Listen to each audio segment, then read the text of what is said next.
Eu sempre ouvi dizer que algumas estradas guardam mais do que lembranças, que existem rotas que não aparecem em mapas, caminhos que só surgem quando você está perdido, cansado ou vulnerável demais para perceber que algo está errado. Eu nunca dei importância para isso, até a noite em que vi aquele ônibus se aproximando lentamente, sem barulho de motor, como se deslizasse pelo asfalto. Estava chovendo. Eu tinha perdido o transporte habitual e qualquer veículo que parasse seria uma salvação. Mas quando as portas se abriram e o interior ficou visível, percebi que nada ali fazia sentido.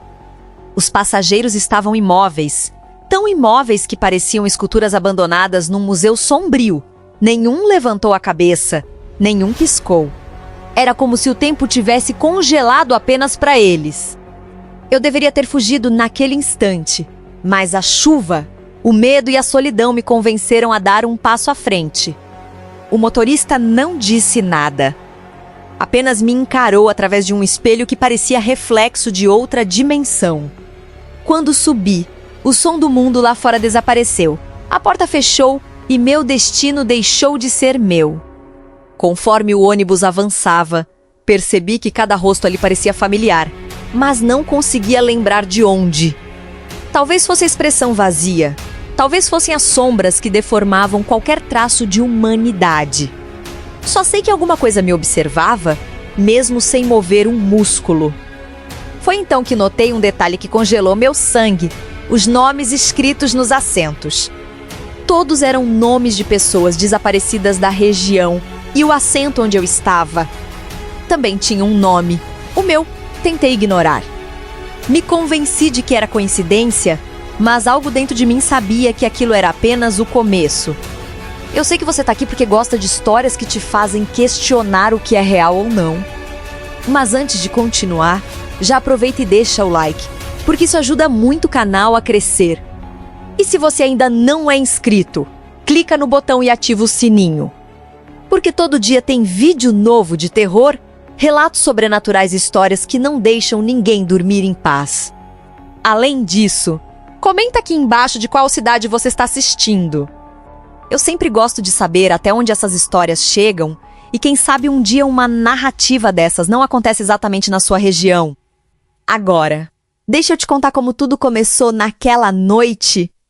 Eu voltava do trabalho, cansado, molhado pela chuva e irritado com meu azar. Não era comum eu perder o último transporte, mas naquele dia tudo parecia conspirar. Meu celular estava sem bateria, a rua estava deserta e única, o bar ainda aberto tinha acabado de fechar. Eu me sentia sozinho, esmagado pelo silêncio e pela escuridão, até que vi os faróis daquele ônibus iluminando a estrada. Ele não tinha número, não tinha rota, não tinha nada. Só faróis brancos e um letreiro apagado. Quando ele parou, senti uma sensação estranha, como se tivesse sido esperado. Ninguém pegava ônibus naquela hora naquele lugar. Era como se ele estivesse ali apenas para mim, só que eu não pensei nisso na hora. Só pensei na vontade de chegar em casa e dormir. Atravessar aquelas portas foi o maior erro da minha vida, mas eu só descobriria isso quando a viagem começou a mudar tudo ao meu redor. A primeira coisa que percebi quando me sentei foi a temperatura. Não era frio comum, menos era um frio que parecia vir de dentro dos ossos, como se o ar do ônibus tivesse sido retirado de alguma caverna esquecida. Os passageiros permaneciam imóveis, com a cabeça inclinada levemente para baixo. Tentei olhar para o motorista, mas havia algo errado com ele também. Sua postura era rígida demais, como se cada movimento fosse ensaiado. Nos primeiros minutos, tentei ignorar a sensação de que algo me observava. A chuva batendo nas janelas criava um som ritmado que quase me acalmou, mas esse alívio durou pouco. Quando olhei de novo para os rostos dos passageiros, percebi que suas roupas pareciam antigas, muito antigas. Algumas estavam molhadas, como se tivessem tirado alguém de um rio. Outras tinham manchas escuras que eu preferi não identificar. Então vi o primeiro movimento. O passageiro do fundo levantou lentamente o rosto. Seus olhos estavam completamente brancos, sem íris, sem vida. Mas mesmo assim, Eu senti que ele me enxergava. Ele não piscou, não respirou, apenas ficou me encarando como se esperasse alguma reação. Meu corpo travou. Desça na próxima parada. A voz veio de lugar nenhum, como se tivesse sido soprada diretamente dentro da minha mente. Olhei ao redor, mas ninguém tinha falado. Os passageiros continuavam imóveis, exceto aquele que agora acompanhava cada movimento da minha cabeça. O ônibus acelerou de repente e percebi que a estrada não parecia nenhuma que eu conhecia. A próxima parada nunca chegava. E eu começava a entender que aquele ônibus não levava pessoas. Ele vinha buscar o que sobrou delas. Eu tentei chamar o motorista. Me levantei devagar, com medo de chamar atenção, mas meus passos ecoaram alto demais no corredor vazio. Cheguei perto da cabine, mas o motorista tinha algo errado no pescoço, como se faltasse uma parte da pele. A respiração dele era pesada, irregular. Quando toquei seu ombro, ele virou o rosto num movimento brusco, quase quebrado. Seus olhos estavam tão mortos quanto os passageiros. Você não deveria estar aqui, ele disse sem mexer os lábios. Eu tropecei para trás, quase caí. O ônibus fez uma curva tão brusca que o mundo pareceu girar. Olhei para a janela e vi paisagens impossíveis, árvores retorcidas. Silhuetas correndo na escuridão, figuras que desapareciam assim que tentava focar. Era como se estivéssemos atravessando um lugar que não pertencia ao mundo dos vivos. Quando voltei ao meu assento, outro detalhe me fez gelar. A janela estava completamente embaçada, exceto por uma frase escrita do lado de dentro, com dedos frios demais para serem humanos. Você era o último. Eu queria descer. Eu queria fugir. Mas o ônibus acelerava cada vez mais, como se fosse impossível parar.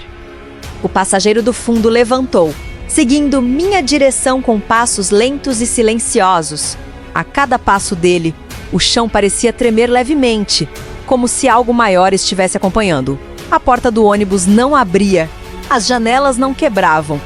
Era como estar preso dentro de um caixão em movimento. Quando percebi que seria a próxima vítima daquela rota fantasma, comecei a gritar por ajuda. O ônibus não diminuiu e nenhum passageiro reagiu. Pareciam mortos demais para ouvir. Ou talvez eles não fossem passageiros, talvez fossem parte do próprio ônibus, presos ali para sempre. O passageiro que vinha em minha direção parou a poucos passos de mim, levantou a cabeça. Ouvi o estalo da mandíbula sendo deslocada, como se forçasse um sorriso que o rosto não lembrava mais como fazer. Ele estendeu a mão e, quando vi seu pulso, notei que estava amarrado com uma pulseira hospitalar. O nome era o mesmo que eu tinha visto no noticiário dias antes: desaparecido, nunca encontrado. A porta finalmente abriu. O vento frio me puxou. Não lembro se pulei ou fui empurrado. Só lembro de cair no chão molhado e ouvir o ônibus se afastando sem nenhum barulho de motor. Ele desapareceu entre a neblina como se nunca tivesse existido. Quando consegui levantar, estava na mesma estrada onde o ônibus havia me pegado. Mas havia algo novo ali, marcas de pneus. Indo e voltando para direção nenhuma. Até hoje, quando passo por aquela estrada, sinto que algo me observa. E às vezes, muito raramente, vejo aqueles faróis brancos no horizonte. Eles não vêm atrás de mim, menos vêm atrás de alguém que ainda não sabe que embarcará para nunca mais voltar. Até hoje me pergunto se eu realmente escapei ou se apenas fui devolvido para continuar vivendo com medo. Nunca encontrei explicação para o que aconteceu naquela noite.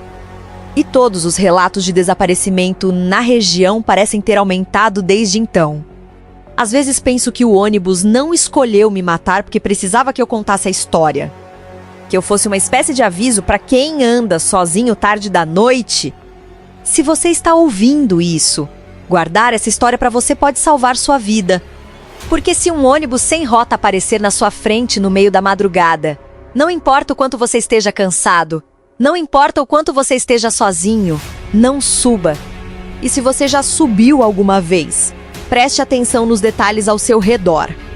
Talvez você ainda consiga descer. Ou talvez a rota fantasma já tenha marcado seu nome.